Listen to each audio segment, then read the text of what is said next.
my car and like hit the mirror a couple times. So it was a little more of a nightmare than a dream, but so far he's doing good. So it's pretty exciting. So that's the big news on my front. And again, if you do have a legal, financial, tax planning question, feel free to put it in the Q&A. And with that, we'll go ahead and get started. Really only one question was submitted. So let me open up my whiteboard and I'll paste it in here. All right. Nope, that's not what I wanted to do. Give me a second. So it's with regards to estate administration. So when someone passes away, we have to go through an estate administration process. And really, when we're talking about estate administration, um, the process is looking at how we have accounts titled and then transferring those accounts out of someone's name. And really, the first thing we have to do is typically get death certificates, and then we have to circle back with the financial institutions looking at joint ownership, beneficiary designations, whether it's in a trust. And if it doesn't pass through one of those first three ways, then it ends up going into probate. And that's what we always want to try to avoid is we always want to try to avoid probate. That's why a lot of our clients do estate planning is they want to avoid probate. And understand a will does not avoid probate. We have to rely on either joint ownership, beneficiary designation, or a trust. If something does end up in probate, then it has to go through this formal 5-month probate process. And that probate process, there's a couple things that happen. First of all, you have to petition the court to open up the probate matter. Then they'll appoint a personal representative, typically whoever they appoint in the will. You have to do an inventory. And then also one of the things that gets done, and this is getting to the question. So the question is, several weeks ago, you mentioned that a notification of creditors is required for a will, but not necessarily required for a trust. Just to clarify, it's required for probate. It's part of the probate process. And there's two ways that things may end up in probate. One is intestate, meaning there's no will, or it might be testate, meaning there is a will. So even if there is a will or is not a will, if it enters probate, you have to go through this formal probate process. And one of those requirements is a notice to creditors. My cousin passed away and did not have a will or trust. She was a widow, and all the assets were left to her only offspring, to her daughter. My question is the daughter required to pay outstanding bills, file the last tax return, or notify creditors? Um, yeah, so I guess the question would be, how does it pass to the daughter? If they're the only beneficiary, then yeah, I would just follow up and finish up the estate so that there's no questions hanging out there. So whether you publish notice to creditors, and really that's contacting the legal news, it's paying like, I think it's, I don't know what the fee is now, maybe like 80, it used to be like $87. And what that notice to creditors does is that it shuts off any unknown creditors.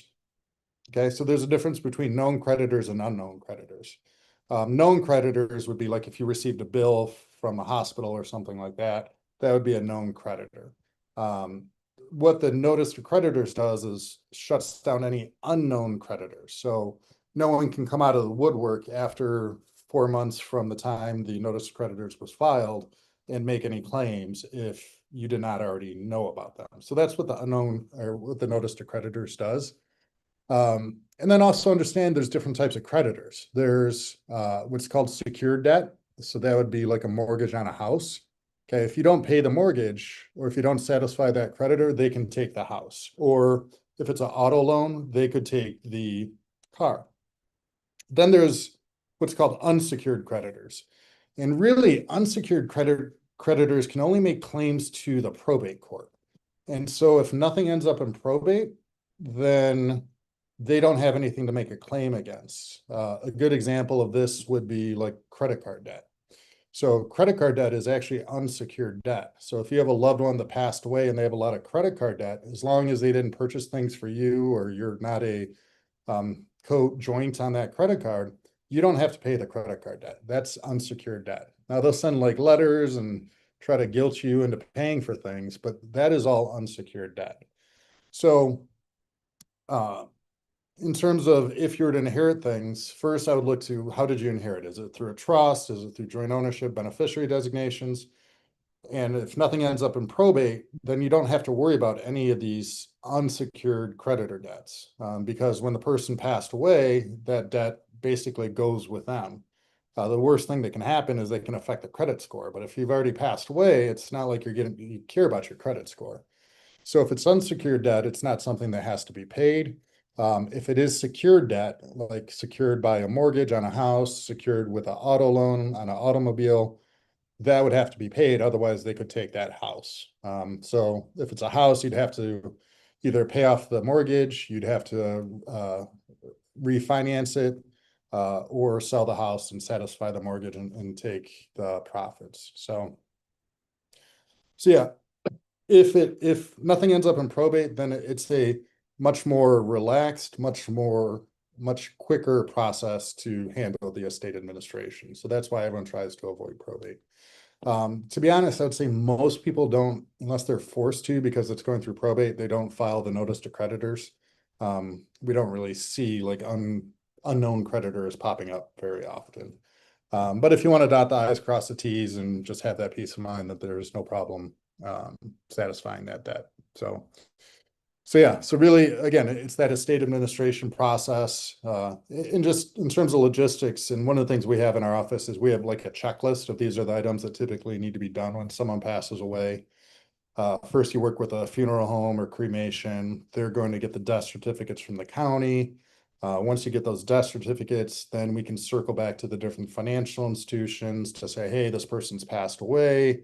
And then we can start the estate administration process of looking at the beneficiaries, looking at whether it's joint ownership, if there's a trust, looking at what the trust says, and ideally everything and avoids probate. And then, yeah, when someone passes away, you will have a final tax return. So if someone passes away in like April, there's theoretically 3 months worth of taxes that would have to be accounted for. And so, yeah, the final tax return should be filed. You don't want to mess with the IRS. But as long as the estate is wrapped up within a year, then it's not too complicated. You're just handling that person's final tax return for a period of time. But again, that's why a lot of times we look at a trust so that we can avoid this 5-month probate process. Because when something does end up in probate, then you have to petition court to open up the probate estate. You have to get appointed as a personal representative. You have to do an official inventory to give to the county. You have to pay the inventory fee. You have to publish the notice to creditors. And at minimum, at least in Michigan, it takes 5 months to go through the probate process. And then if you have property in other states, not only do you have to do probate in Michigan, but you'd have to do probate in Florida or wherever there's other assets. If it doesn't pass through joint ownership, beneficiary designation, or trust, then it ends up going into probate. And remember, a will doesn't avoid probate. All a will does is gives instructions to the probate court on how to administer that estate. So hopefully that was helpful. Let me see if we have any other questions. All right. So that's all I have. And then just in terms of scheduling, another positive focus on my end is we're going to be on a family vacation next week. So no webinar next week, but we'll be getting back to it July 2nd. So with that, I want to thank everyone. Take care.